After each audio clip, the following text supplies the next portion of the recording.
Continuamos con el siguiente tema, que es la banda sonora del paisaje natural y rural. Pero vamos a cambiar el título y voy a hacer nuestra una frase de Carlos de Ita, que está con nosotros, que es ver el paisaje de oídas. Es mucho más bonito que el título que se ha puesto, ¿no? Y bueno, la idea era también mostrar que el paisaje, aparte de la belleza visual, que es evidente, hay otras formas de percepción del paisaje, como son los sonidos, que nos muestran toda una diversidad de sonidos que nos ayudan también a conocer, valorar más el paisaje y también emocionarnos, ¿no? Para hablar, también quería vincularlo, por aquello de vincularlo también a otra parte nuestra, ¿no? Que es el desarrollo de actividades para todas las personas con pautas de accesibilidad, la potencia que tiene el tema de los sonidos, ¿no? Como una herramienta más para desarrollar actividades para todas las personas. Y bueno, está con nosotros Carlos de Ita, es un placer recibirle aquí, nos ha costado mucho, hasta que los 4 ponentes no han podido, pues lo mismo que las anteriores, nos han hecho estas jornadas. Muy fácil. Es verdad, es un poco fácil y sí que ha sido. Pensábamos que iba a ser más difícil, pero bueno, ya estamos incluso pensando en otras cosas. Bueno, él es un referente en nuestro país en el tema, es especialista en la grabación de sonidos de la naturaleza y del paisaje sonoro, guionista de documentales y largometrajes también.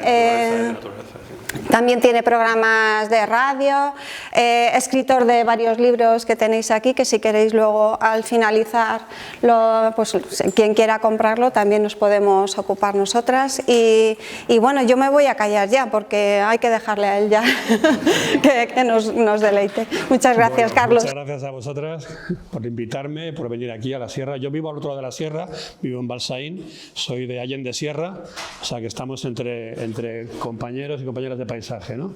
Por cierto, veo que sigue nublado y ha nevado, o sea que buenas noticias. Por allí se ve un poco hacia el valle, hacia Rescafría. Bueno, decía Pilar, ver de oídas es una especie de contradicción. Parece como que el que va de oídas es que el que oye campanas, que no se entera mucho de las cosas, ¿no? Que oye al vuelo, pero no presta atención. En realidad, ir de oídas significa ir muy atento, ir escuchando atentamente y ver las cosas de otra manera, ver las cosas por cómo suenan, ¿no? Entre comillas lo de ver. Yo creo que toda esta charla que vamos a escuchar ahora, porque yo hablaré, pero sobre todo lo importante es lo que va a sonar en los altavoces y lo que vais a ver en la pantalla, toda esta charla se basa en 2 premisas esenciales, si no, no tendría sentido, ¿no? La primera es que tú no conoces un paisaje hasta que no escuchas su banda sonora. Tú puedes ver por la ventana un paisaje, pero hasta que no oyes el bosque, no sabes quién hay ahí, cuántos hay que están haciendo. Tú puedes ver el mar, pero hasta que no oyes las olas, no sabes lo que es el mar. Tú puedes ver un paisaje nocturno, pero hasta que no escuchas la noche, no sabes lo que es la noche, ¿no? De manera que repito, tú no conoces un paisaje hasta que no conoces su banda sonora, también podemos decir cómo huele, pero en fin, nos centramos en el oído, ¿no? Esa sería esa visión complementaria de oídas que nos permite conocer otras cosas o conocer lo mismo, pero desde otro punto de vista. Eso es lo importante, ¿no? Y eso, en comunicación, que es lo mío, y en educación, que supongo que es lo de muchos de vosotras, pues sorprender y ofrecer puntos de vista distintos es muy enriquecedor, ¿no? Eso por una parte. Y por otra es el paisaje sonoro, la banda sonora de la naturaleza no es más que el relato que la naturaleza hace de sí misma con sus propias voces. Esto suena un poco retórico, pero es verdad. Tú cuando escuchas un bosque, el bosque te está contando qué pasa ahí. Es su relato con sus propias voces, ¿no? Hay que saber interpretarla simplemente. De manera que, por ejemplo, podemos decir que si la diversidad, la riqueza de un paisaje sonoro es la medida de la biodiversidad, cuanto más voces hay, más biodiverso es un lugar.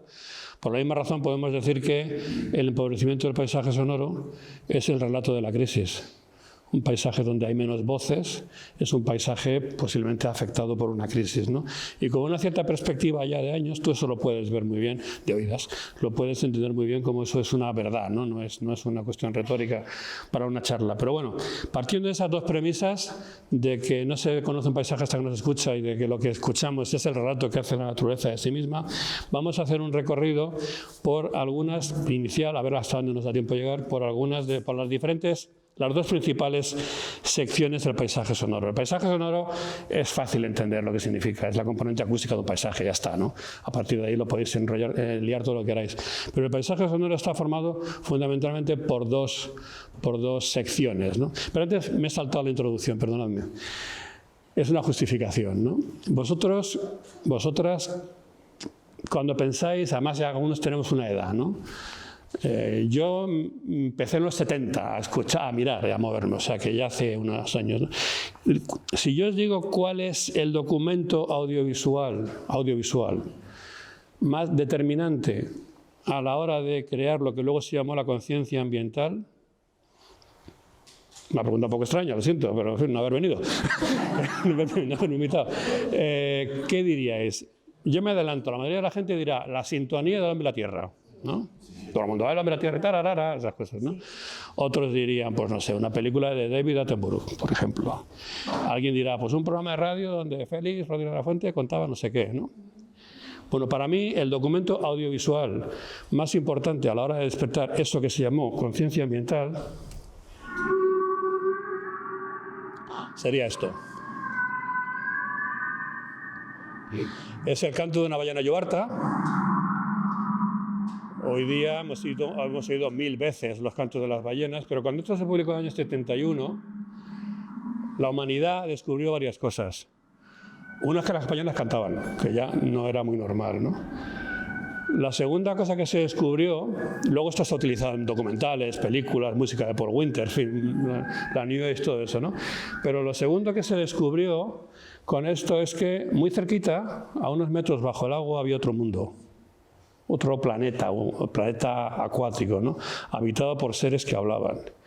Y lo tercero que se descubrió es que si las ballenas cantaban y cada una tenía una voz distinta y se comunicaban entre ellas y cada una variaba su mensaje, significaba que las ballenas sentían, que pensaban, que hablaban y que si piensan, sienten y hablan, por fuerza tienen que sufrir. De manera que la caza de las ballenas era una crueldad, el mundo estaba habitado por seres que hablaban y sentían, el mundo estaba habitado por otros animales, que el mundo era más grande de lo que nos creíamos. Ese mensaje que hoy día está muy interiorizado, muy asimilado, los derechos de los animales, la inmensidad del océano, la inmensidad del mundo, la última frontera más allá, en los años 70 fue una auténtica conmoción. WWF utilizaba estas grabaciones casi como una especie de bandera, de estandarte, ¿no? Y ese mensaje no lo dio ni una película, ni una voz humana, ni una grabación de vídeo, lo dio un sonido. ¿Por qué? Es muy emocionante esta grabación, ¿no? Pero porque el sonido, aparte de informar de esto, conmueve. El sonido afecta a las bases emocionales, te va directamente a lo más profundo, actúa sobre la memoria y la evocación y los recuerdos, ¿no? De manera que, aparte de lo que decía al principio de las dos premisas, el sonido tiene esa potencia a la hora de narrar y de conmover, ¿no? Insisto, para mí lo más importante, y esto es algo que debo decir, que en lo que estoy de acuerdo con él, con Sir David Attenborough, es el documento más importante que se ha generado en el último 80 años a la hora de despertar esa conciencia ambiental, fue un sonido, ¿no? Me salto esto, que es muy largo.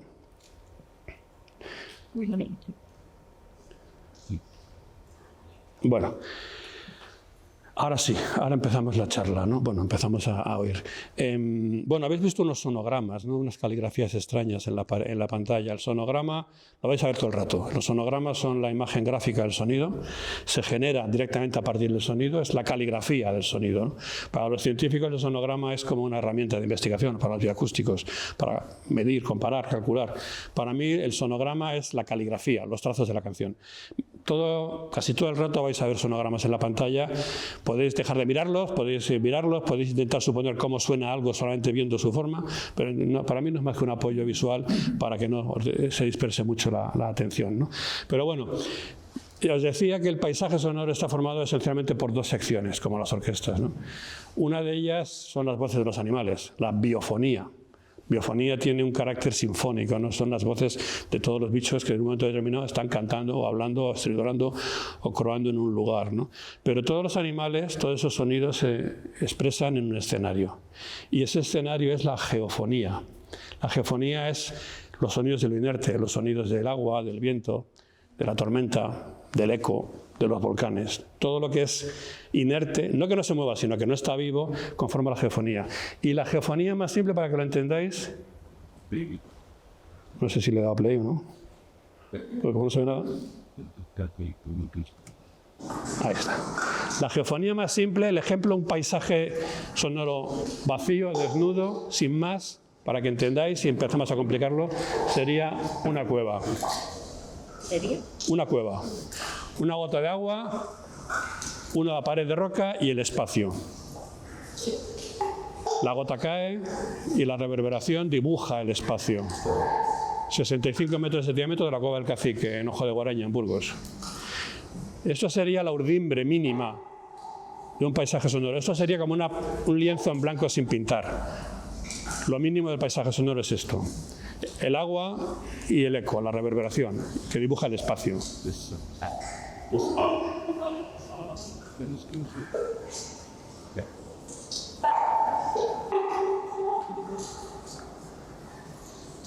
Si veis el sonograma, la gota se estira y dibuja el espacio, ¿no?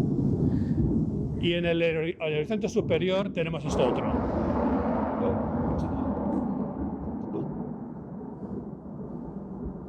Pero es lo mismo, es una exhalación que produce un eco, una reverberación y dibuja un espacio.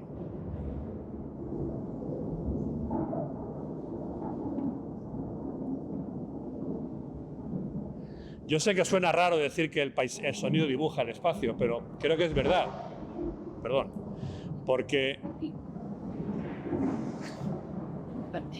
Perdóname, que la cámara, porque el sonido, la exhalación del rayo es un instante y todo lo demás es el eco, el retumbo del trueno que va valle abajo, ladera, rebota, sube, baja y está rellenando un espacio, está rellenando un valle, en este caso el Cañón de Ordesa, 13 kilómetros sonido para abajo, 13 kilómetros para arriba, ¿no? De manera que el trueno también nos dibuja. Decía Ramón Gómez de la Serna que si el rayo ya ha caído, el aviso del trueno sobraba, y es verdad, ¿no? Porque ya una vez que ha sido... Pero bueno, yo siempre pensaba que una tormenta en la montaña era el horizonte superior lo más fuerte que se podía escuchar en la naturaleza. No había nada que sonara más que un trueno cerca, ¿no? Retumbando en la montaña. Y eso era, dentro de una geografía sonora, eso era, si la cueva era o el silencio era el límite, el horizonte inferior, el rayo era, la tormenta, el superior. Pero entonces estalló un volcán en La Palma. Y ahí descubrí que el horizonte sonoro no tiene límites, porque el volcán, de cerca, de lejos, las explosiones, las exhalaciones, los piroclastos, la lava, las rocas de acreción, cuando soplan, bufan y explotan, elevan infinitamente el horizonte sonoro. Esto de aquí es una impostura, no tiene nada que ver con la realidad.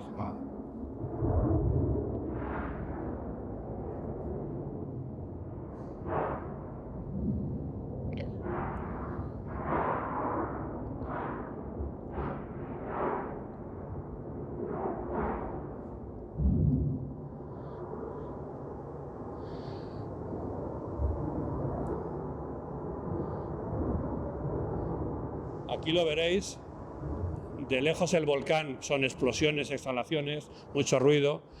De cerca, más adelante lo veréis, una sorpresa increíble. La lava fluye a 1000 grados de temperatura, pero no suena a fluido, suena a cristal. La lava a 1000 grados es cristalina y esto es una sorpresa para quien va de oídas que no tiene explicación.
¿Veis? La lava en un volcán en activo es como una cacharrería, como si fuera escombros.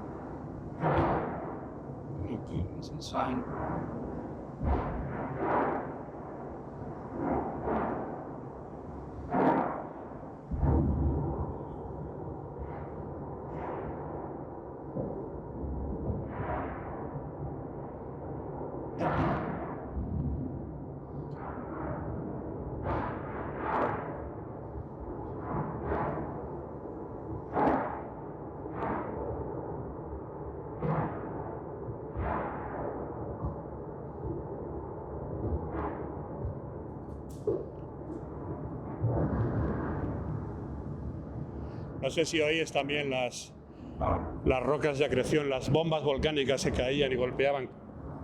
Rocas del tamaño de esta mesa, ¿no? Que volaban y golpeaban en el suelo. Bueno, viendo el volcán de La Palma, que a mí me tuvo absolutamente fascinado durante los 3 meses que duró, yo también me di cuenta de que en las horas de espera, de que así como el sonido describe el espacio, el sonido también te hace viajar por el tiempo. Porque pensaba que hace miles de millones de años en la Tierra, voy a pararlo que no me da tiempo, en la Tierra hace miles de millones de años pues no había agua, por tanto no sonaba los ríos, ni el mar, ni las olas, ni la lluvia, no había árboles y el viento no mecía las ramas y en las ramas no se posaban los pájaros para cantar, ni había nadie allí para escucharlo. Pero ya entonces, en aquella época, hace miles de millones de años, la Tierra sonaba así, ya sonaban los volcanes. De manera que el sonido también nos permite viajar a la historia geológica de la Tierra.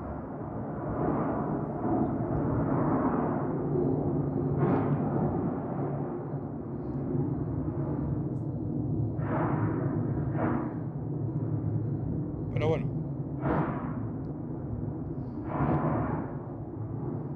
Afortunadamente, no todos los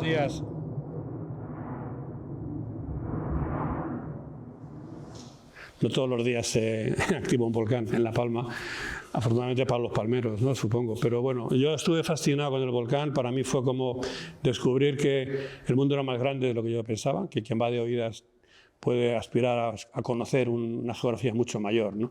Y ese volcán pequeñito, porque el volcán de La Palma, Tajo Gaite se llama, por cierto, volcán de Cumbre Vieja o Tajo Gaite, ese volcán demostró que el mundo es mucho más grande de lo que yo pensaba, ¿no? Pero bueno, la geofonía no está solamente formada por estampidos y ecos y burradas de estas, también hay cosas más sutiles, ¿no?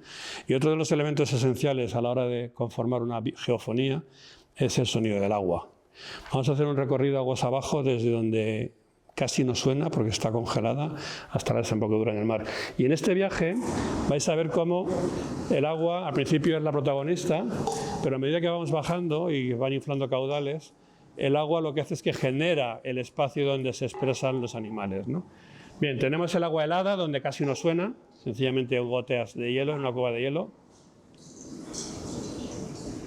La boca del asno, por cierto, a quien le interese, en Balsaín. Y poco a poco ese sutil, ese minimalista sonido va sumando gotas y genera estos rumores.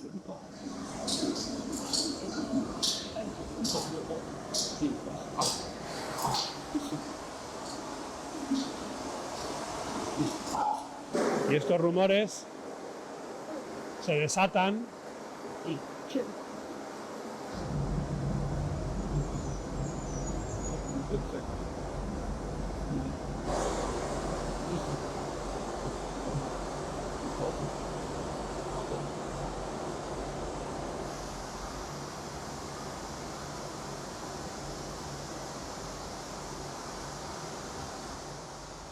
y una pregunta que parece un anuncio.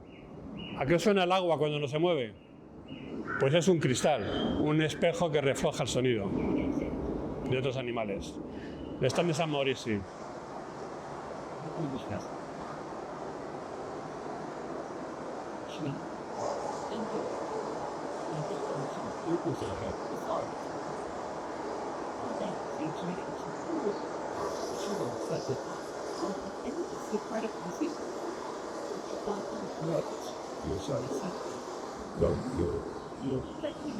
Y aquí, a medida que el agua suma caudales y pasamos al curso medio, el agua es protagonista, pero sobre todo genera el entorno en el que suena el resto de la biofonía.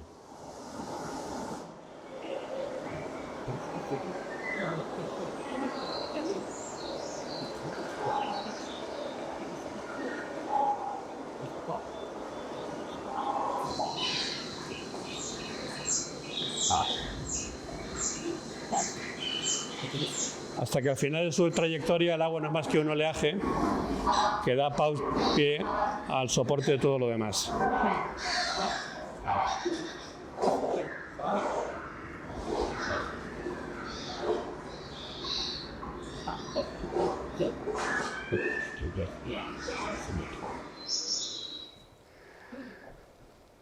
Y con esta gaviota nos mete de lleno ya en la segunda sección, que es la más variada y la más difícil, quizá más compleja de interpretar, que es la sección sinfónica, las biofonías, ¿no? La suma de todas las voces de los animales en un momento determinado en un lugar, ¿no? Hay un debate, se opina si esto es música o no es música, bueno, cada uno piensa lo que quiera, ¿no? Yo creo que esto no es música, lo que pasa es que nosotros sí que le damos un cierto sentido sinfónico a lo que escuchamos, pero es esta interpretación, ¿no? Vamos a ir poco a poco repitiendo un poco el mismo esquema que hemos llevado hasta ahora, de lo pequeño a lo grande, de lo muy sutil, de lo minimalista a lo abrumador, ¿no? Las biofonías son, decía, la suma de las voces de todos los animales. En el Pinar de Balsaín, esos años que nevaba, cuando la nieve no ha dejado de caer de los pinos, el paisaje sonoro es un vacío, un silencio, un telón de fondo vacío, con una pequeña urdimbre formada por las voces muy sutiles de los animales, pero es prácticamente un vacío, un silencio. Al fondo escucháis la campana de la colegiata de la granja dando la hora a las 8 de la mañana. Y ahora la naturaleza, el paisaje sonoro es un telón, una hoja en blanco sobre la que se escriben estas pequeñas sutilezas. Un poco es el ejemplo de la cueva inicial, ¿no? Sonando casi a nada.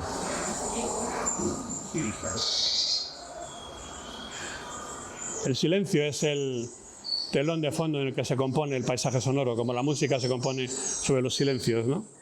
Y otro ejemplo de silencio en el que se compone un paisaje sonoro sería este atardecer de febrero-marzo en el valle de Chistau, en el Pirineo aragonés, donde contra el silencio de fondo del valle destacan nítidamente las voces del silencio, la becada y nada más. Va y viene, y el mocholo boreal que ulula al fondo del valle, pero que casi se confunde con el rumor de fondo del valle.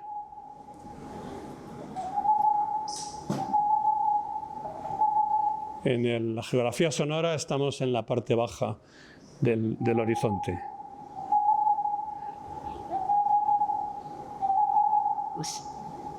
La becada vuelve, va dando vueltas alrededor. Poco a poco las noches templan, se van calentando el ambiente sonoro. Febrero-marzo también escuchamos el celo de los búhos reales palmeteando con las alas. Búhos chicos, perdón. Luego veremos que todos los búhos dicen bu por alguna razón. Y lo veremos. Y poco a poco la noche se va calentando. Es como ahora, ¿no? Tiempo de indicios. Cada día aparece un ruidillo nuevo que anuncia que la primavera y las cigüeñas no está muy lejos, ¿no? O sea que el sonido también es un buen calendario del paso de los acontecimientos.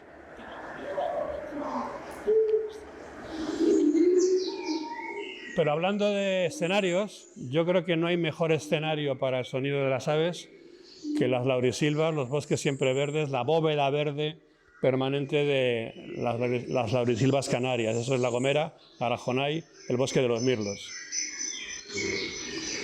Mucho más recargado. El sonido nos define una biofonía mucho más intensa.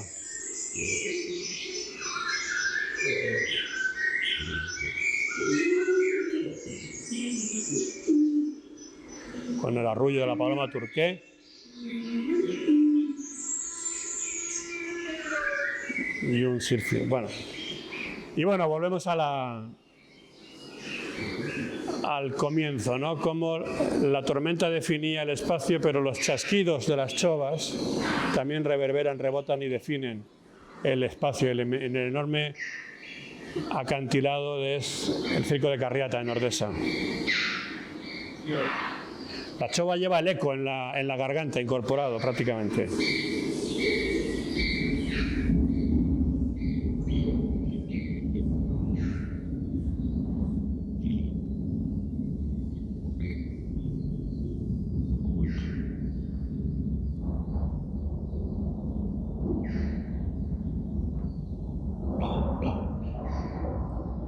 Pero no solo retumba el cielo en el paisaje sonoro.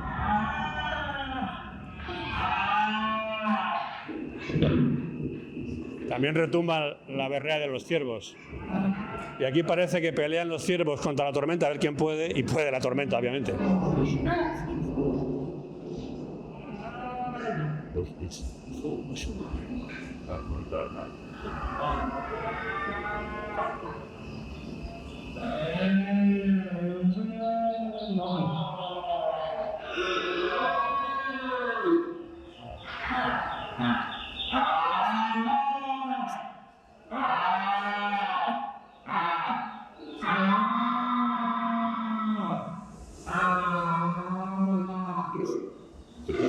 La diversidad de la biofonía es inacabable prácticamente. La ronca de los gamos es el periodo de celo del gamo, es el equivalente a la berrea y es lo mismo pero no es igual, evidentemente. Octubre, más o menos, mes de octubre, quizá noviembre. Okay.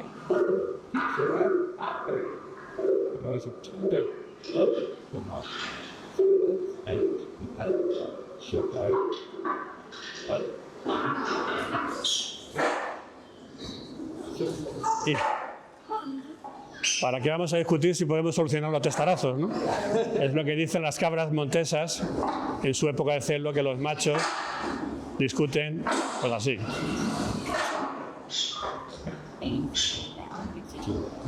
Hueco San Blas en la Pedriza. Todo el rebaño alrededor, los chivos balando, las hembras corriendo y los machos a lo suyo.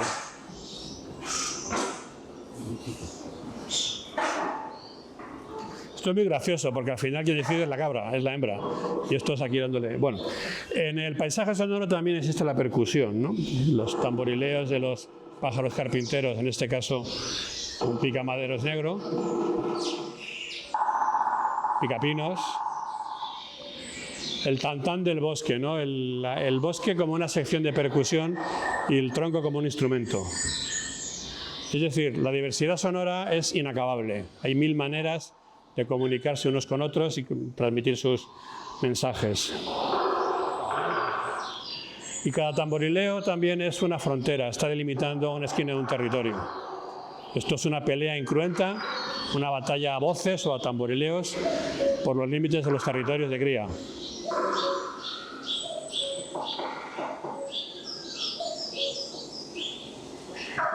Y la misma bronca incruenta se produce con los pies en el barro, tumbados en el agua, en los coros de los sapos, corredores, los anfibios. Una franja así estrechita donde se produce toda esta conversación en circuito cerrado.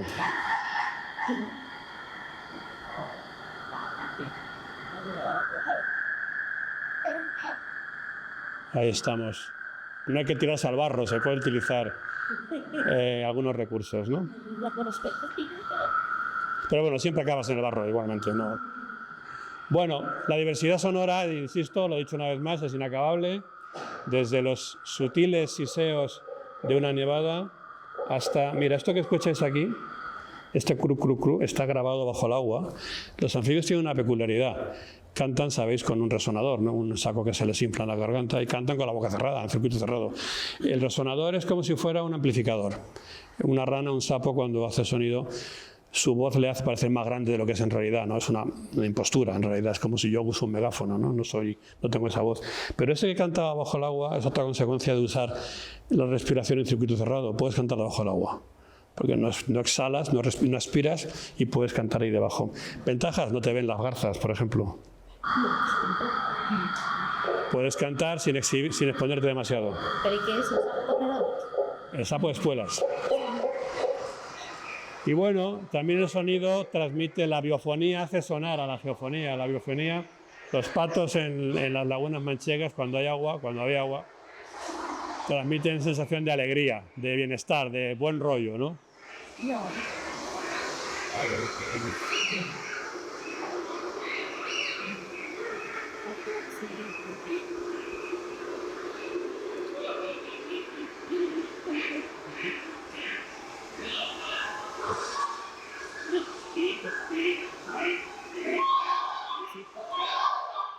Un pequeño alegato a favor de la grulla. Ese es mi logotipo. Es una grulla que se refleja en el agua en una noche de luna, ¿no? Bueno, un poco así, lírico. Bueno, a mí me gustan las grullas. Naturalmente, si tú te dedicas al sonido de la naturaleza, ya sea grabar o escuchar lo que te guste, como suena, no puedes ignorar a las grullas. Las grullas, ¿sabéis? Llegan al sur de Europa en octubre, noviembre, más o menos. Traen el invierno, traen la mala estación, pero son tan alegres que desmienten la idea de que la mala estación sea tan mala, ¿no? A mí me transmiten buen rollo, buenas sensaciones, ¿no? Las grullas me gustan, estén donde estén. Mi logotipo es una grulla. Es una grulla reflejada en el agua porque el sonido es un eco, es un reflejo, es una vibración. Es algo que sale de un cuerpo y se propaga afuera, igual que un reflejo es algo que la sombra de un animal se propaga en el agua, ¿no? Que es otra vibración. Por eso, esta especie de combinación. A mí me gustan las grullas, ¿qué os voy a decir? Ha quedado claro, ¿no? Y me diréis que tengo razones, ¿no? Para que me gusten las grullas. Y las grullas... Esto es un dormidor de grullas que dice, ¿cuándo duermen estos bichos? No duermen nunca, están toda la noche pegando gritos. Pero las grullas son como los ciervos capaces de sobreponerse al bramido del cierzo. Sopla el cierzo, pero más gritan las grullas. Aquí vamos a verlas porque se lo merecen.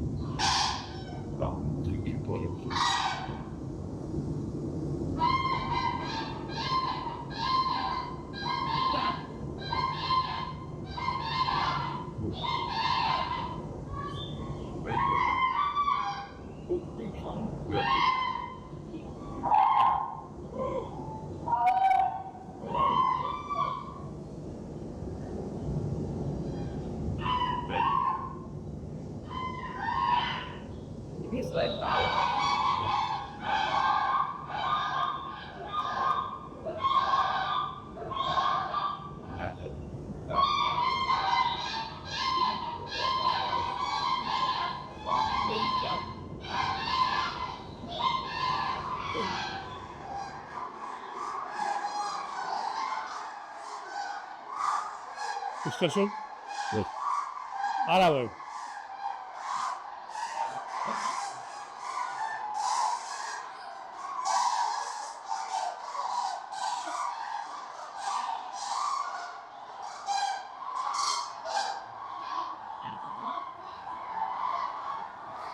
Ahora vamos a ver un par de ejemplos, ver también con la vista, ya sé que a veces me contradigo un poco, ver y oír, ¿no? Por las dos cosas, bueno, lo que sea.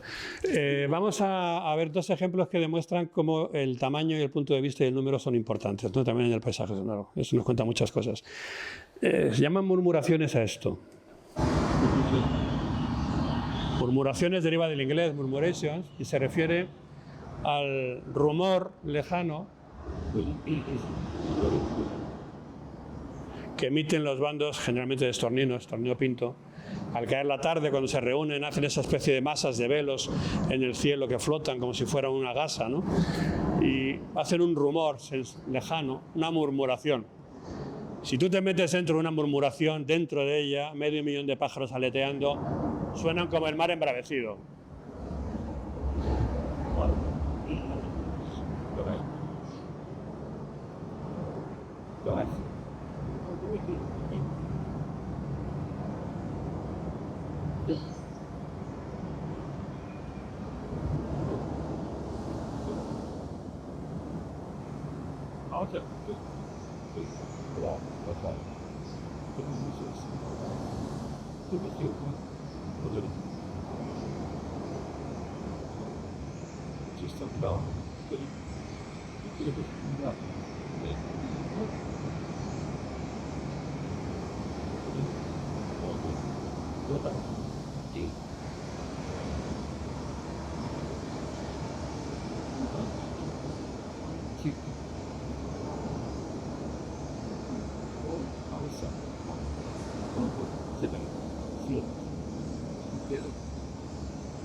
Lo que podría parecer algo muy sutil en realidad es esta barbaridad, ¿no? La grulla que veis ahí flipa, porque por primera vez ella no forma parte del grupo más ruidoso, ella está más callada, pero bueno, esto es el resultado de la suma de cientos de miles de pequeñas voluntades. Miles de pájaros aletean a la vez y mueven metros cúbicos de aire y provocan ese estampido. Así es como suenan 500.000 o 300 o 1 millón de pájaros, ¿no? Alguien dijo 500.000 como podía haber dicho, pues no sé, lo que fuera, ¿no? Pero, ¿cómo suenan en realidad sonora aumentada las alas de los pájaros? Pues muy distinto. Ponemos el microscopio para mirar de cerca o con lupa, escuchamos en close-up, muy cerquita, en un comedero en mi jardín, un año de estos que nevaba. Tenemos un comedero de pájaros delante de casa y el sonido de las alas, esos que formaban esa especie de bramido del mar, como del mar, en realidad suenan así.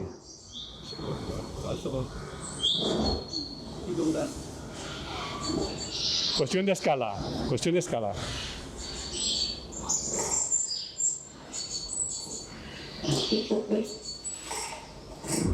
Hay comida de sobra, pero tienen que pelearse los jilgueros, no pueden remediarlo.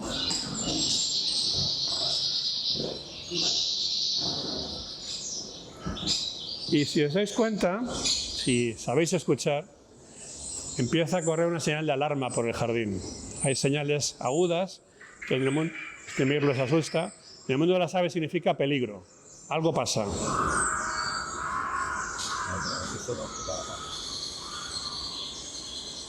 Algo va a pasar. Suspense. Y es que nosotros en el jardín alimentamos pájaros, pero también alimentamos a los pájaros que comen pájaros.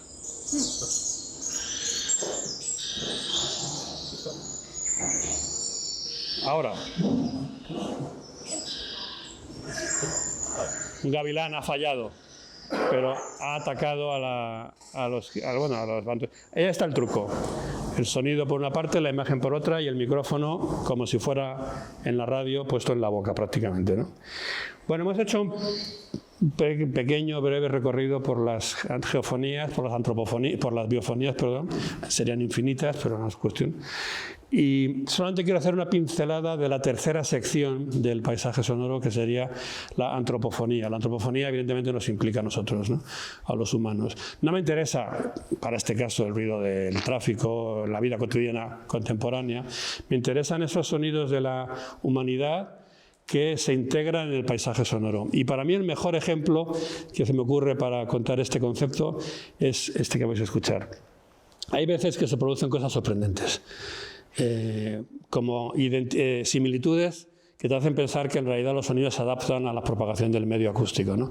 Sabéis que en La Gomera, en las Islas Canarias, hay unos barrancos terroríficos, de manera que para ir de aquí a la orilla de enfrente queda una vuelta tremenda, y los gomeros inventaron un lenguaje que es el silbo gomero. El silbo gomero es un lenguaje silbado que se propaga en la distancia, se oye muy bien a lo lejos, aprovecha muy bien las condiciones acústicas de los barrancos y las laurisilvas. A veces se entiende, a veces no se entiende un carajo, pero bueno, eso ya es cuestión de aprender el idioma. Pero lo sorprendente de esto es la increíble similitud que hay entre el silbo gomero y el silbo de los mirlos de La Gomera. Aquí vais a ver en dos líneas paralelas los sonogramas de los silbos gomeros y los silbos mirlescos, y hay veces que no sabes quién es quién.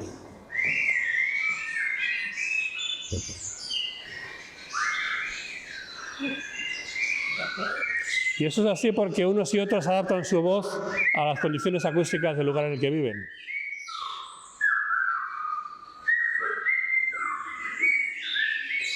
Silvo Gomero, Mirlo Gomero.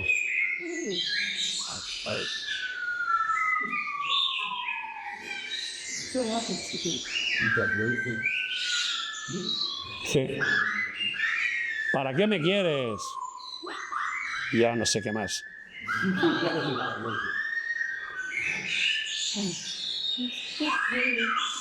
Bueno, bueno.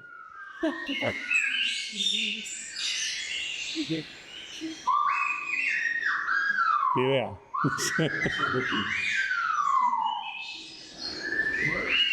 Y ahora dice el Gomero, el señor. Bueno, hasta luego. Y dice el Mirlo. Hasta luego. Bueno, evidentemente eso es un montaje, ¿no? Pero me parecía muy interesante. Esto ya hemos acabado, porque si no nos dan las tantas. Me parecía muy interesante ver cómo dos lenguajes distintos utilizan la misma tesitura, en música sería así, la misma composición acústica para propagarse con eficacia en un medio, en un soporte acústico, ¿no? Las aves, los animales en general adaptan su voz al espacio en el que viven para que la propagación acústica sea mejor, ¿no? Los abetoros cantan muy grave porque se propaga muy bien en las llanuras, los pájaros forestales cantan muy agudo porque en general los agudos se filtran mucho en la vegetación y tienen que potenciar eso para que la ecualización del bosque no se coma su mensaje. Es decir, me pareció una comparación interesante, ¿no? Bueno, nos estamos yendo, pero vamos a 20 minutos, no os pido mucho más. Yo he llegado a desarrollar una cierta habilidad a la hora de grabar, espero que sí, y a la hora de contar las cosas por cómo suenan. No solo que grabo el sonido, sino que intento explicar cómo es el paisaje, los sitios, a través de cómo suenan, ¿no? Creo que hay muchos ejemplos que lo habré hecho en esta charla, ¿no? Y para eso, para llegar a ese momento, claro, hay antecedentes, hay fuentes, hay inspiraciones, ¿no? Y a la hora de describir cómo es el paisaje sonoro por sus voces, pues hay muchos recursos en donde inspirarse, ¿no? Yo creo que el más importante, las primeras palabras escritas que describen a los animales por cómo suenan son las onomatopeyas, los nombres vernáculos de las aves, ¿no? El cuco, ¿no? Esas cosas así, ya lo veremos.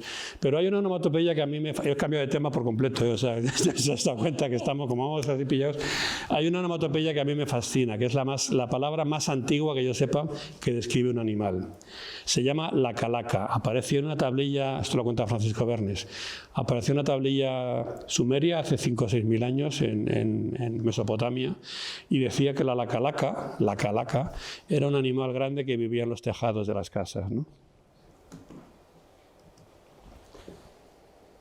La calaca, obviamente, pues, perdonadme, pero es que no sé si está funcionando, ¿no? Tengo que poner un código de tiempo ahí para que esto... La calaca, evidentemente, es la cigüeña.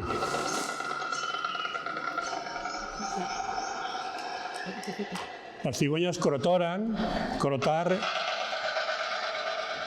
es la castañuela en Andalucía, ¿no? La calaca es la primera onomatopeya de un animal que yo conozco, por lo menos, ¿no?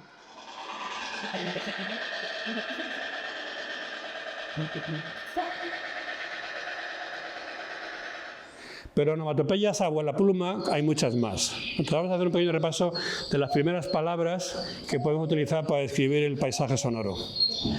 Ahí tenéis la totovía, la londa totovía que dice todía.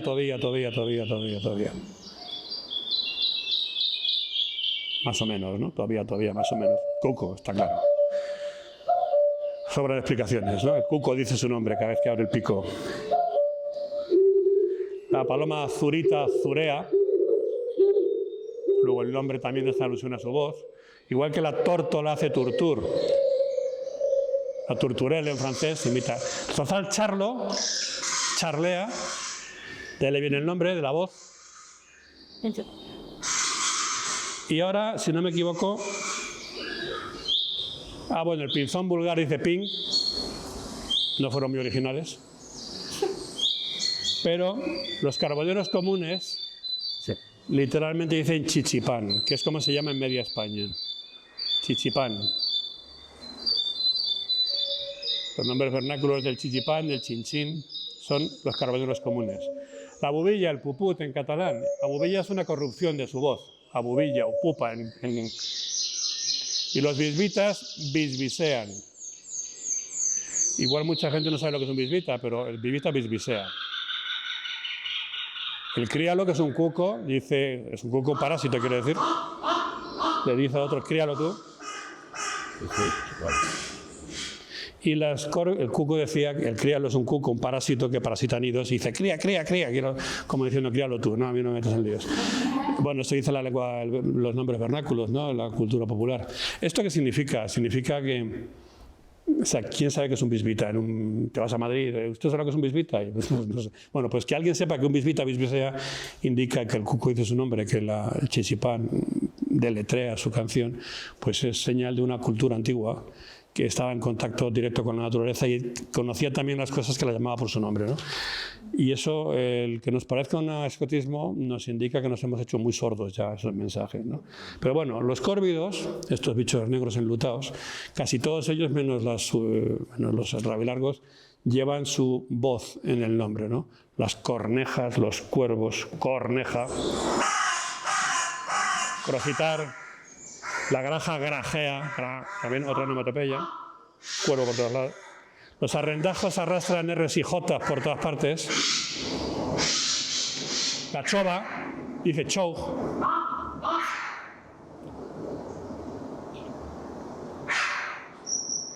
El grillo dice gri, de hecho el término es grillear. La silbarronca es como se llama el ruiseñor cuando reclama, silbarronca, que parece una especie distinta. La pagañera, el chotacabras pardo. La pagañera es como llaman en Zamora al chotacabras, paga. El autillo dice out, o ut, o tú, no sé. Esto no es onomatopéyico, pero es el gato mochuelo, o sea, el maullido del mochuelo. Gatillo de monte le llaman también en Andalucía.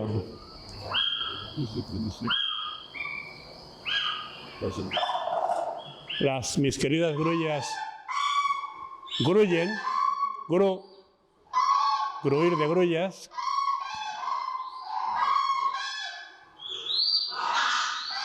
Los gansos, los ánsares comunes, ganguean, como un pijo, ganguean, ¿sabes? Ganguean. Y en las noches de invierno, en los cortados rocosos, se oye los búhos reales diciendo bu. Todos los búhos dicen bu. El búho chico, el búho real. En todos los idiomas europeos se llama algo parecido a esto, ¿no? Uhu en alemán, que son más precisos para estas cosas, ¿no? Esto sería la primera lección de gramática a vuela pluma, directamente cogida al vuelo, ¿no? En el paisaje sonoro. Para escribir un texto hace falta palabras, hace falta sustantivos, aquí los tenemos, y hace falta verbos. Si yo os pregunto, bueno, yo digo, el gato maulla, el perro ladra, el caballo relincha, el elefante barrita, quizá alguien sepa que los lobos otilan o aullan, pero ¿qué hace la golondrina? ¿Y qué hace pues la perdiz, por ejemplo, ¿no? ¿Qué hace la codorniz?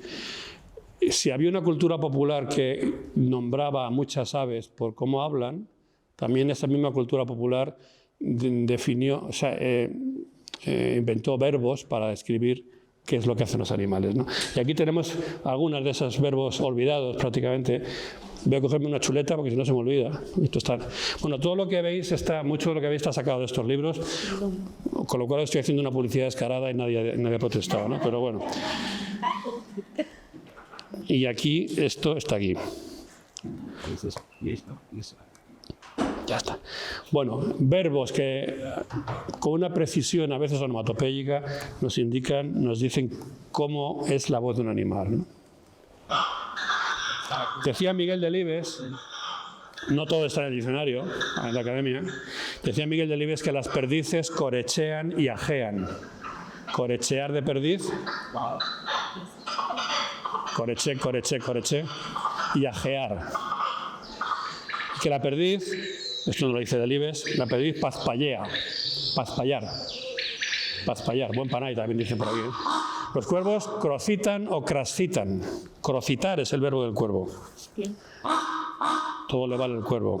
Las grajas y las grajillas y las cornejas, grajear. O graznar. Los charlos, ya lo hemos oído antes, charlean. Otro verbo. Y la golondrina, ¿qué hace la golondrina? Trisa. ¿Por qué? Trisar, TRS. TRS, lo deletrea perfectamente, ¿no? Las cigüeñas crotoran, y crotorar tiene la raíz de crótalo, que es la castañuela el instrumento, ¿no?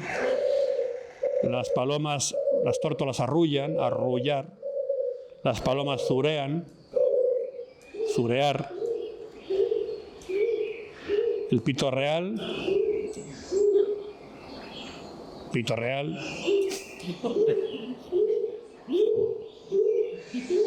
relincha, llaman pito relincho, de hecho, en algunas zonas.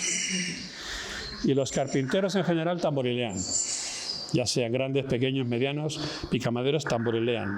Los patos parpan, parpar de patos, un verbo también muy curioso, parpar. Y los bisbitas, ya lo hemos visto hace un momento, sea lo que sea un bisbita, bisbisean, bisbisear de bisbitas. Y en las olas de calor escuchamos a los insectos zumbar, bordonear y rumbar a moscas y abejorros. Rumbar, no me digas que no es bonito. O bordonear, como la cuerda de la guitarra, ¿no? La sexta cuerda de la guitarra. Seguimos con verbos. Bueno, grillo que grillaba, lo oíamos antes. Y en el monte escuchamos ulular a los cárabos, y ulular lleva esa modulación de su llamada fantasmagórica. Ulular. Maullan los mochuelos, esto es fácil. Silban los autillos. Siempre me pillan. Ahí está. Silba el autillo. Bastante fácil de reconocer. Y está la onomatopeya perfecta, croar. Croar suena a rana, lo mires como lo mires, ¿no? Croar es la onomatopeya perfecta de las ranas. Los chotacabras europeos ronronean. Una R continua. Y luego, pobrecitos míos, los jabalíes arrúan, rebudian, gruñen y berraquean. Que los animales perseguidos a fuego siempre tienen un catálogo sonoro. Berraquear, ¿no? No me digas. Bueno, el zorro, tauta el zorro, tautar. Y gañir, en vez de ladrar, que es un ladrido, es un tautar. Ladran los corzos, efectivamente, la ladra de los corzos, ¿no?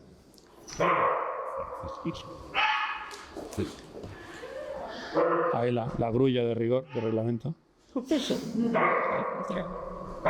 Hay muchas más, ¿no? Los lobos, por ejemplo, aúllan, evidentemente, pero los lobos otilan, nombre raro, ¿no? Otilar. Y ajullan con H, ¿no? Como decía el pastor Teruelo en el libro de los lobos de Morla, ¿no? Bueno, vamos a ahora entrar en una serie de descripciones sonoras literarias, por medio de la palabra, digamos mis fuentes de inspiración, ¿no? El sonido, decía al principio, se compone sobre el silencio, igual que un texto se compone sobre una página en blanco, ¿no? Hay una anécdota muy divertida de un director de música de Stokowski que estaba dirigiendo una orquesta en Estados Unidos, en Memphis, y por la razón que fuera, pues había mucho ruido en la sala, en el patio, ¿no? La gente estaba ruidosa. Entonces paró la orquesta, se volvió y dijo: igual que los pintores pintan su obra en un lienzo en blanco, los músicos componemos la nuestra en un lienzo de silencio. Nosotros ponemos la música y ustedes el silencio, que es una manera súper elegante de mandar callar a la gente y dejar a todo el mundo con la boca callada, ¿no? El silencio es el principal elemento a la hora de describir un paisaje sonoro, ¿no? Y el silencio ha sido descrito de 1.000.000 de maneras, cada uno tiene su propia definición. El silencio no existe. Para empezar, ¿no? Existe el sosiego, eso que nosotros llamamos sosiego, pero el silencio físicamente no existe. El silencio admite el sonido, pero no la perturbación, ¿no? Pero silencio sería esto. Y vais a leer unas cuantas descripciones de lo que es el silencio o de lo que evoca el silencio una serie de autores.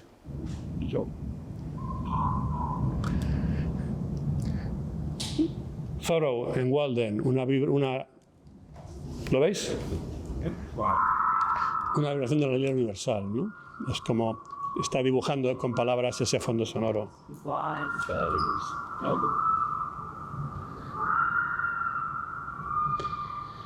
Había un silencio de esos que parecen sonoros. Esto lo dice Pío Baroja en Camino de Perfección.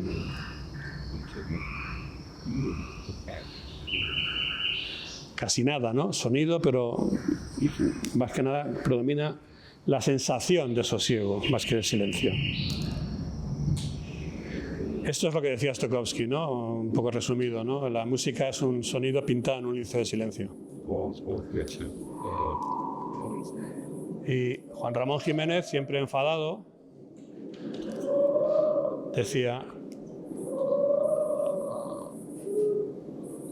y yo siempre adelantado, con ruido no veo, que es precioso, ¿no? Con ruido no veo, o sea, es que eso, es decir, calla, coño, que no digo nada, que no veo, no puedo ni mirar, ¿no? Bueno, estos serían algunos ejemplos de cómo se puede describir una situación, un paisaje, un sonido, por medio de palabras, ¿no?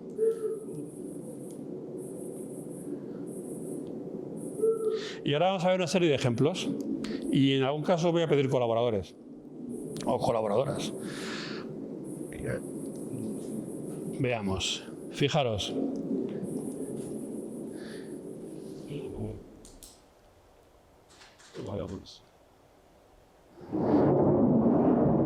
Aquí haría falta toda la sala. Esta es posiblemente la onomatopeya más larga que yo conozco.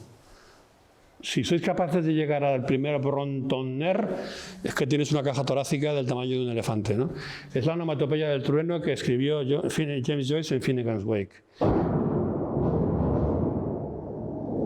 Yo le he pedido a algunos locutores estos de radio, ¿no? que hablan. Nadie ha pasado la primera fila. No hay caja torácica para sobrepasar eso, ¿no?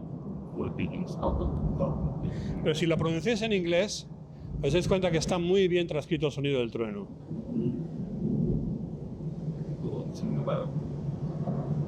Incluso los rebotes finales, ¿no? que casi no se oyen.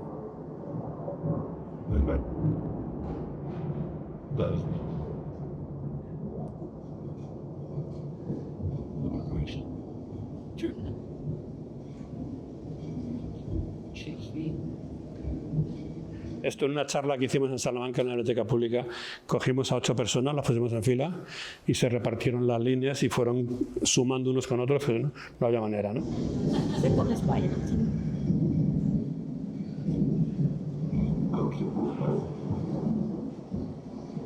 Bueno, más fácil.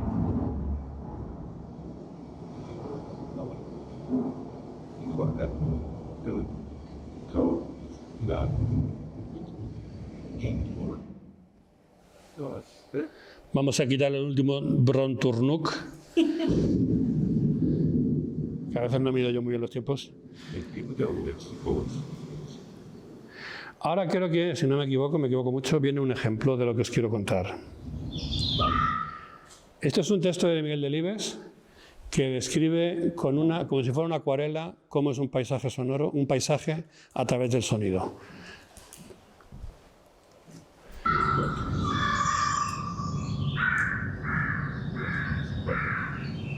La Castilla y Leonesa, árida y desolada, se multiplica por la lluvia.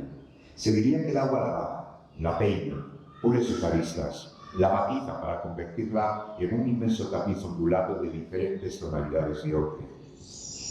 La transparencia del aire es de una pureza irreal y el ambiente tan quieto que los pequeños ruidos de la llanura, el ladrido de un perro, el graullido de un cuervo, se transmiten desde lugares remotos, sorprende por su calidez melena.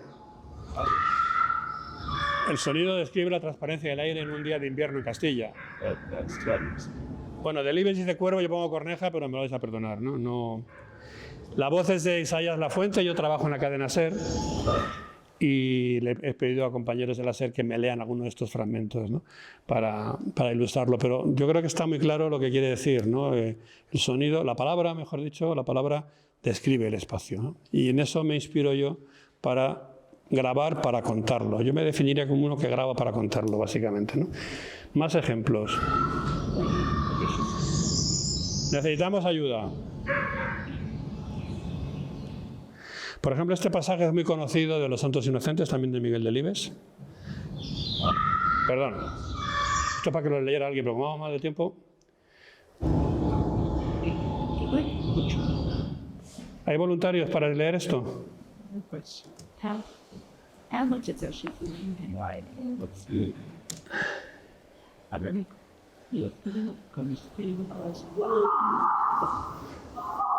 Este es un pasaje de los Santos Inocentes cuando Lazarías, ¿os acordáis? Sale con el cárabo a perseguir al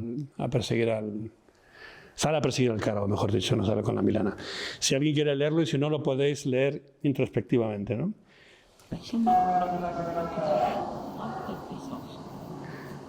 Venga, voluntarios, con buena voz. Profesores, profesoras de literatura, cuentacuentos, actrices. Nada. Bueno. Escuchaba los sonidos de la sierra, el ladrido del corzo. La zorra anda alta, es la zorra está en celo y es un zorro ladrando en celo.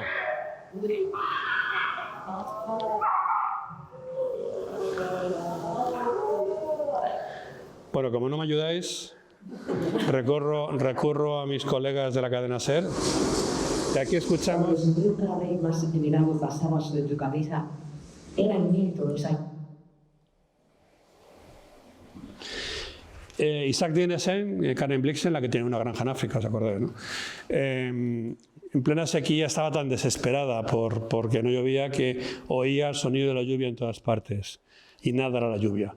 Eso lo vais a escuchar ahora en la voz de Mara Torres, también de la cadena SER. Cuando el sonido cada vez más acelerado pasaba sobre tu cabeza, era el viento de los altos árboles del bosque, y no hay lluvia. Cuando corría a lo largo de la tierra, era el viento de los arbustos y las larvas viernes, y no hay lluvia.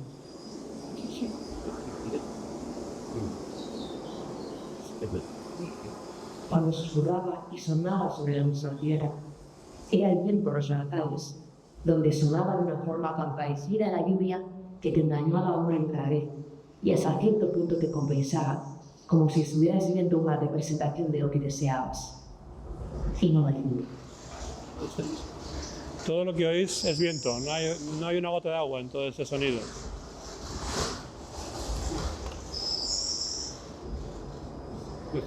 Y eso lo cuenta muy bien Karen Blixen cuando muestra su desesperación escuchando agua donde no la hay.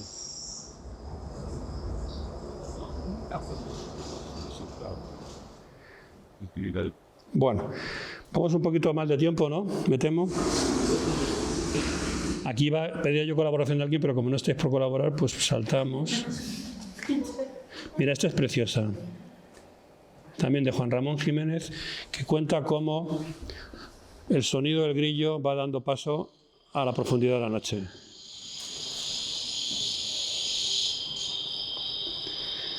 El primer canto del grillo en el crepúsculo es vacilante, bajo y áspero.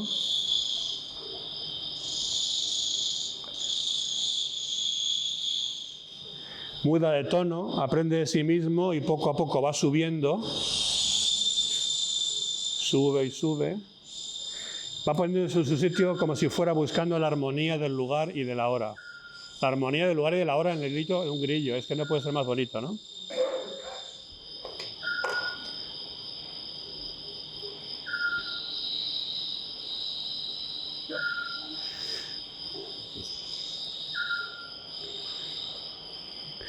Voy a avanzar, perdona, es que hemos ido un poco... Bueno, hemos empezado tarde. quiero cerrar esto, ya que hay gente aquí que trabaja en ello. Creo que es aquí. Con varias descripciones de la voz del lobo. Distintas, ¿no? Todo el mundo lo ve distinto. Teruelo, Aldo Leopold, perdón, considera que el lobo es una pieza esencial de los ecosistemas y solo la montaña sabe entender con precisión el aullido del lobo.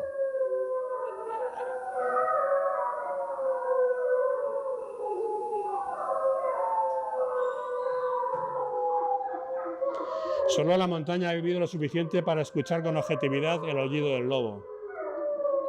El regulador de los ecosistemas, quiere decir, ¿no?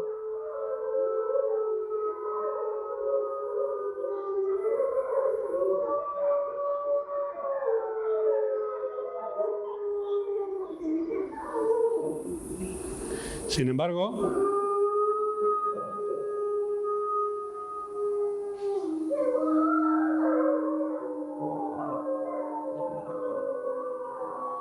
un pastor de ganado o de ovejas, Salvador Teruelo, escribió el libro Los lobos de Morla y describe cómo el lobo, describe su temor al lobo, es un habitante de la noche. Y hablaba del ajullar de los lobos, que es como más agreste aún, ¿no?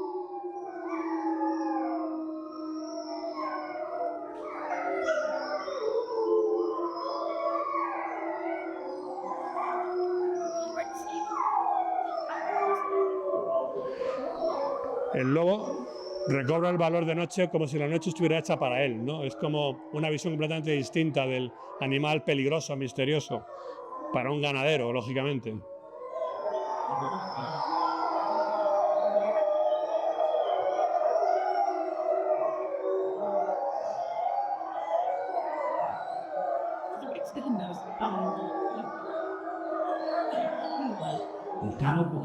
Y la tercera versión.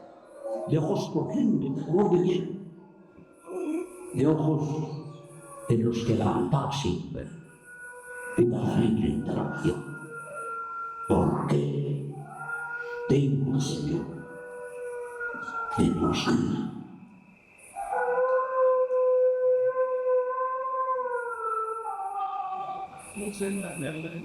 buscar. Bueno, el sonido como fuente de inspiración, como un suministro permanente de palabras, ideas, conceptos, situaciones, las grandes fuentes de inspiración, los grandes escritores, Delibes, Juan Ramón Jiménez, Karen Blixen, Félix Rodríguez de la Fuente, por supuesto, para los que nos dedicamos a esto. Y yo, después de que aulle el lobo, después de que hable Félix, no tengo nada más que decir. Muchas gracias.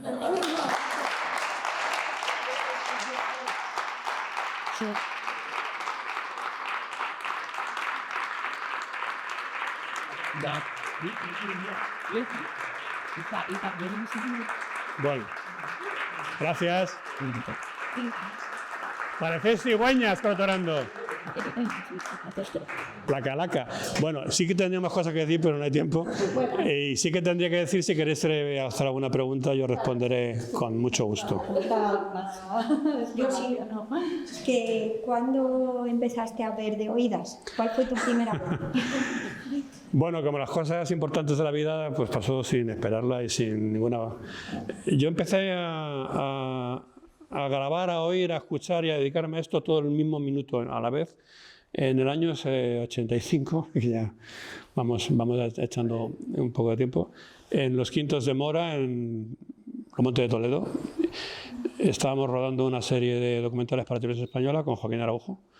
Y yo era un naturalista del equipo, nada más, ¿no? Pero por una serie de circunstancias un poco complicadas, cogí un magnetofón, cogí un micrófono, enfoqué para allá, como podía ver, enfoco para allá, y allí bramó un ciervo, la berrea de un ciervo, ¿no? Y yo hasta ese momento no había pensado jamás en dedicarme al sonido, no sabía ni lo que era un micrófono direccional, ni nada por el estilo, pero desde ese momento no he hecho otra cosa que dedicarme a esto. Al principio, pues por gusto, pero pronto empecé a trabajar suministrando sonido para documentales, suministrando el bruto, no haciéndolo yo. Pero el factor determinante fue entrar en la cadena SER. Yo empecé a trabajar con Iñaki Gabilondo en el año 91, donde todas las semanas poníamos, durante 15 años, poníamos grabaciones de estas y las comentamos, y yo ahí me convertí en una persona que graba, a una persona que graba para contarlo.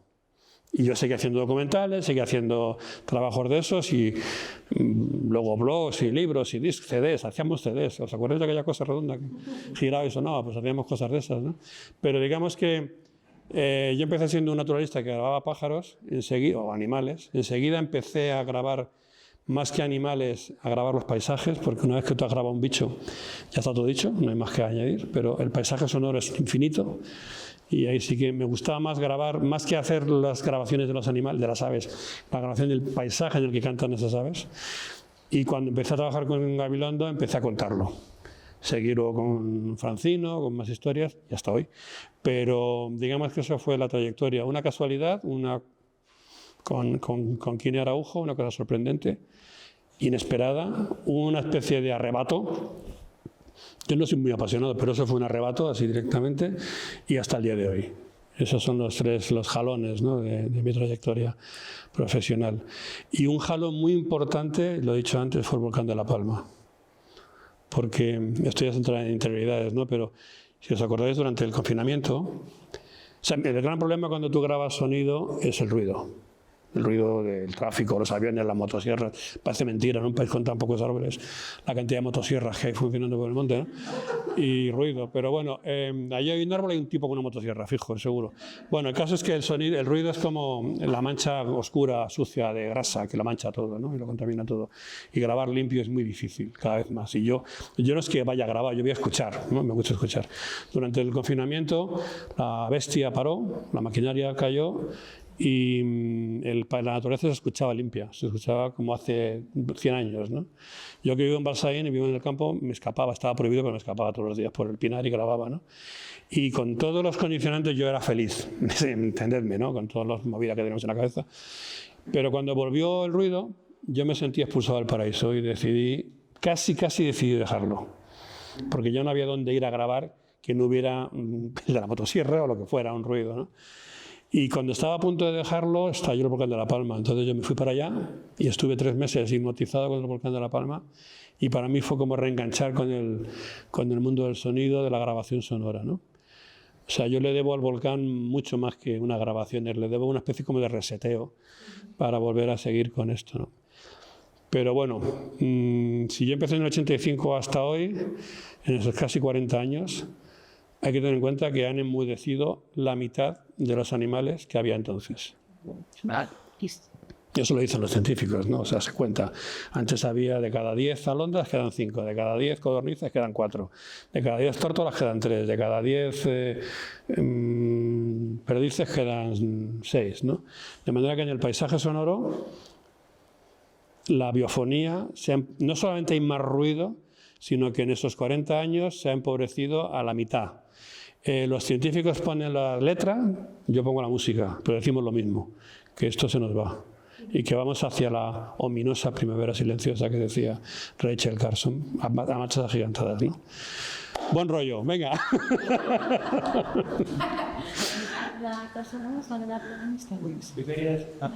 Sí. Bueno, es un poco enfocado en la idea de patrimonio y del papel de las instituciones dentro de lo que es el concepto de paisaje, ¿no? Entonces, sí que se ha hablado mucho del paisaje cultural, paisaje sonoro, también está el paisaje etnográfico, etnológico, el paisaje de los oficios tradicionales, pero todo ese paisaje yo creo que es muy importante reconocer que hay que protegerlo, hay que mimarlo, hay que respetarlo, hay que estudiarlo, hay que investigarlo. Y en eso yo creo que el papel, como decía antes, de las instituciones públicas, hemos visto que aquí hay direcciones generales de turismo, la Secretaría de Estado, alcaldes también han venido, técnicos de turismo, yo creo que tienen un papel fundamental. Si no se regula, si no se controla, vamos al caos. Eso no quiere decir que no haya también una burocracia infernal para, por ejemplo, pequeñas empresas como hemos visto. Pero es que no tiene nada que ver con, por ejemplo, una liberalización.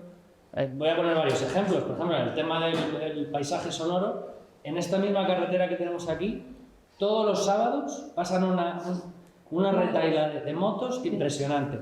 eso está alterando el paisaje autóctono, ¿no? En el tema, yo que sé, urbanístico, pues ahí mismo, en esta plaza, hay una casa antigua de estas que, bueno, yo denomino cáscara caparazón de tortuga con una chimenea en medio, pues la han derribado. ¿Por qué? Porque no ha habido ningún tipo de legislación que proteja esa casa. Pero en cambio, sí que se permite, por ejemplo, hacer hileras de adosados que de momento no se está produciendo. Y, por ejemplo, en el tema de los oficios, por poner otro ejemplo distinto, la agricultura extensiva, que es la que siempre ha habido aquí, y nada, pues un paisaje específico y demás, pues puede, en un momento dado, derivar a una macrogranja. ¿Por qué no ha llegado ese momento? Porque ha habido leyes que lo hayan impedido. Pero al momento que esas leyes no existan, o no se profundicen, no se mejoren, a lo mejor vemos una macrogranja en este paisaje, ¿no? Y esa macrogranja a lo mejor afecta al turismo, afecta a la calidad de vida. Entonces a mí me ha parecido interesante, pues básicamente que el paisaje hay que mimarlo y hay que protegerlo desde la educación también y de las instituciones. Lógicamente van unidos, porque si tú educas, tú buscas un tipo de, por ejemplo, de que se ha hablado del turismo, no es un turismo de chaqueta, no es un turismo de masa. Hay que buscar un poco la calidad y no la cantidad. No hay que masificar, es el turista el que se tiene que adaptar a esto y no al revés. Sí, tienes toda la razón del mundo. Sí, no voy a discutir contigo. Yo decía al principio que el paisaje sonoro es el relato del paisaje. Luego, la primera agresión a un paisaje es el ruido. O sea, llega antes el ruido que la motosierra que va a cortar el árbol, ¿no? Lo primero que transforma un paisaje, lo primero que pierde un paisaje es su limpieza sonora, por decirlo así, ¿no? Pero bueno, eso es el relato de lo que sucede. Si hay tráfico, habrá ruido, ¿no? Yo no sé cómo se puede evitar el tráfico. Sí sé que hay ejemplos clamorosos. Por ejemplo, desde que la Sierra de Guadarrama es parque nacional, se han multiplicado las carreras de montaña. Y no hablo de las carreras, sino de la megafonía que acompaña a la meta, a la salida, a la entrada de premios. Siempre hay uno con un megáfono pegando gritos, con música, que contamina por completo acústicamente el entorno de un espacio natural, ¿no? O sea, hay cosas muy obvias. Hay cosas muy obvias que se podían regular mejor, ¿no? Pero ¿cómo controlas tú que no pasen motos por aquí? Bueno, no lo sé. En Francia sí que creo que se han hecho algunos experimentos de espacios, de paisajes sonoros protegidos, ¿no? Donde se mantiene a raya de lejos el ruido. Pero el ruido es consustancial a nuestra actividad. A mí lo que me decepciona no es que las instituciones monten una verbena de noche allá, 140 decibelios que se escucha. Yo a veces en verano subo a Peñalara al atardecer y estoy escuchando la música de La Granja y de Segovia, ¿no? Pero es que estoy en Peñalara y estoy escuchando a los chunguitos de lo que pongan allí en Segovia, ¿no? Bueno, eso es una cosa. Más grave me parece este tipo de actividades totalmente superfluas, ¿no? De verbenas, de actividades, de carreras y demás, ¿no? Lo otro, me decía, a mí me decepciona mucho ver a la gente por la montaña, no las autoridades, ni el alcalde, ni el concejal, sino un ciclista con el iPhone puesto a todo volumen. ¿No tienes unos cascos? No sé, ¿a qué vas tú al monte? ¿A escuchar música? Que me parece muy bien, pues ponte unos auriculares, ¿no? El ruido es consustancial al ocio humano. Y en ese sentido, bueno, pues somos unos extravagantes que disfrutamos del silencio, ¿no? Ahora, soy una cosa rápida, que sale una noticia de que unos que iban a una casa rural en un pueblo les molestaba los gallos por la mañana. Sí. Bueno, la verdad es que un gallo cantando... Pero bueno, sí, se les molestaba las campanas y los gallos, ¿no? Sí. Fijaros, yo cuando decía antes lo de la pandemia, el confinamiento, yo creo que la única cosa buena que hubo en el confinamiento, lo único bueno es que la gente abría la ventana y escuchaba la naturaleza y decía, la naturaleza ha vuelto, qué bien. No, estaban ahí, pero nadie escuchaba, ¿no? Pero eso a la gente le gustó. Había millones de personas ansiosas asomadas a la ventana esperando a que sucediera algo, ¿no? Y cuando veían cantar a los pájaros, eso a la gente le gustaba. Yo creo que eso es lo único bueno que hubo de aquel episodio, salvo que yo me lo pasaba muy bien por ahí grabando, pero eso son perversiones mías. Lo único bueno que sucedió fue eso, ¿no? Que la gente paladeó un ambiente limpio, con rico, se oían campanas, se oían aves, se oían otras voces y le gustó. Pero bueno, íbamos a ser mejores, pero luego no. Por allá atrás, sí. Bueno, yo quería decir que con el ruido, por ejemplo, se me ocurre que quizás como ahora mismo vamos avanzando en el tema de sensibilización, ¿no?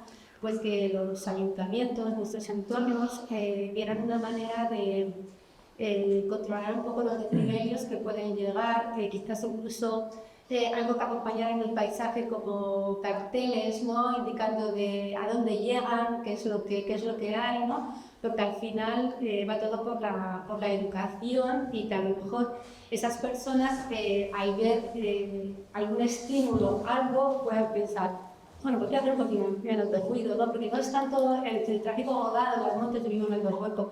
Trabaja en turismo, bestial, o sea, llega un momento en el que cerraba la puerta porque no podía escuchar ya más ruidos de motos. Este afán de mostrar esos motores en vacío, gira, aquí estoy yo, mi moto, mi traje. Entonces, quizás si ellos toman conciencia de dónde están, lógicamente están ahí y las motos va a ser un ruido sobrevenido, porque además son muchas, el tráfico, pero va a haber menos detonación de motores, ¿no? Porque vamos a educar a que den bien, ¿no? Se me ocurre, ¿no? Que es una manera de concienciar, de hacer llegar a donde vienen, quizás por los ayuntamientos, las zonas, de alguna manera sutil, podrían llegar a hacer llegar este paisaje. Luego, cambiando de palo, con las carreras de montaña, al final todo es un motor económico. Yo he hecho alguna, muy poco, porque pues, para mí al final me supera correr entre no sé cuántos y que entre bajo me paso un armario de 2 metros, o sea, casi deshablándome en la ruta que intensificar mi inglés, que me gusta hablar por el campo porque me gusta escuchar el silencio y el entorno, ¿no? Pero claro, cada inscripción de eso es un montón de dinero, por lo cual, claro, un motor que ahora mismo está, pues eso. Y hay que poner un megáfono para eso. Es que corran los que quieran, pero que no pongan un megáfono poniendo ahí a todo volumen, ¿no? ¿Sabes? Ven arriba. O que no pongan esa música, pongan otra, no sé. ¿Sabes? O sea, nos dejamos llevar por la masa, sí. El equipo, yo estoy haciendo esto, o sea, hay como mucho detrás, ¿no? Yo creo un poco también vendiendo y haciendo que de repente, o sea, todo el mundo hace carreras de montaña, que no sé cómo lo voy a indicar. Y bueno, pues al final es un motor económico que llega un momento en el que se escapa de las manos y que al final pues invaden el espacio, la naturaleza y los animales que están en ellos. Muy importante la sostenibilidad de ambas cosas, ¿no? Para que se pueda convivir en que una zona no esté despoblada y no de nada, porque también viene bien, claro, que venga gente, pero pues eso, manteniendo mucho el enfoque de cómo se hace. Lamentablemente, cuando hay algo, un motor económico muy fuerte detrás, yo creo que a veces se pierde eso. Ya, pero ¿te puedo lanzar una puya? Claro que sí, ¿no? Como decías tú, por supuesto que sí, pero muchas veces el ruido lo trae el que viene, pero muchas veces el ruido se organiza para atraer al que viene.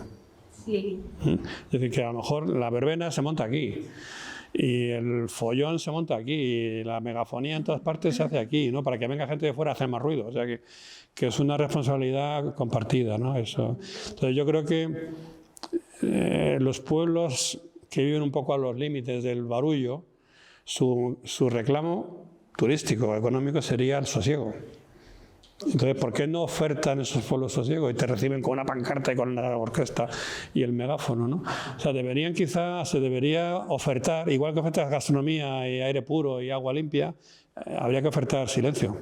Pues por educación probablemente. Y apaga la radio, por favor, sí, ¿no? O sea, pero como oferta institucional, te digo, ¿no? Claro. Institucional. No, luego vendrá un macarra o una moto, seguro, no lo dudes. Pero... Yo no soy mucho de prohibir ni de obligar, pero si yo quiero ir a la Plaza Mayor a tocar la dulzaina, es porque le doy permiso. Y si vienen aquí con las motos, no tengo que pedir. Claro, sí. Yo tengo un vecino que toca la dulzaina y se va al monte. Que la aguante. Una policía. Que a lo mejor hay una serie pequeña de personas, pero las hay, que piensan que el negocio está en eso. O sea, que vayan al supermercado y compren kilos de hielo, podría tomarse la bebida al Palcamber, ¿sabes? Mira, yo tuve el año pasado, todos los años en Extremadura se hace la feria, la FIO, la Feria de Turismo Ornitológico de Naturaleza, la semana que viene, es verdad, Javier. Y yo hago allí instalaciones sonoras, sutilezas de estas, ¿no? Silencio y tal. Y tuve una bronca con la organización porque habían puesto un puesto de bebidas al lado con un tío tocando la trompeta. Vamos a ver. Y música todo el día, ¿no? Y por favor, Y dice, no puede callarse porque es que es su reclamo, si no la gente no bebe. Y bueno, pues que no venga, yo qué sé, o que no venga él o que no venga yo, pero los dos somos incompatibles, ¿no? Y eso en un entorno, en una feria comercial, me temo, dedicada a vender el disfrute de la naturaleza. Es decir, las contradicciones están tan intrínsecamente enraizadas. El ruido forma tan parte de nuestra forma de vivir como el CO2 que emiten nuestros coches, ¿eh? O sea, estamos totalmente enganchados a ese tipo de perturbaciones. Sí, yo por... Pero vamos, que yo me dedico a grabar sonido, no me dedico, no sé, ni gestor ni nada por el estilo, ¿eh? Yo solo aquí pongo la música.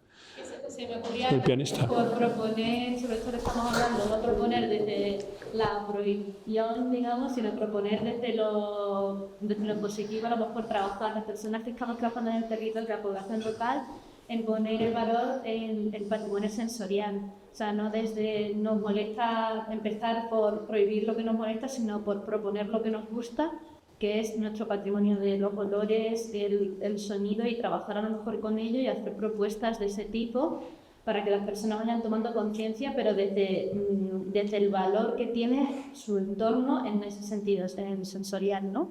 A lo mejor... Yo creo que hay un ejemplo como tiene en Francia, ¿no? Que son los trenes, los vagones de silencio de Renfe, ¿no? No sé si los conocéis. Los vagones de silencio de Renfe, en los AVEs, que nadie quiere irse de Madrid a Barcelona con un pesado hablando por teléfono al lado todo el rato, ¿no?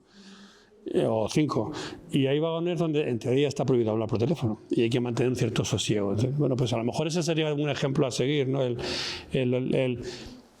reclamar que en tu territorio hay espacios de sosiego. Que además eso significa que tu relación con el medio ambiente, lo que tú quieras, ¿no? Pero reclamar eso y, bueno, acotar esas agresiones, ¿no?